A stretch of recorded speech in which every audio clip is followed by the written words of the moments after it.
Rồi chào anh em nha. Cái này là nanh heo hầm trên anh em, bản khủng nha, bản hơn 3 cm anh em, 3/3 nha, 3/3 anh em. To lắm. Chạm phạt đẹp ma anh em. Nanh to nên chạm tượng rất là rõ nét anh em, tượng to đó, nhìn rất là rõ nét. Đẹp ma đang vét cái gậy anh em, với cái bình hồ lô đựng rượu đây. Đặt anh em, đặt dây cui nha, đặt lắm. Nên mình bọc mình chừa lại cái góc này cho anh em dễ xem nè. Đặt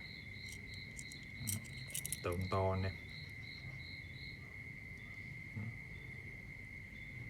Nói chung cái nanh heo mà 3/3 là một dạng khủng này, to khủng rồi đó, ít có.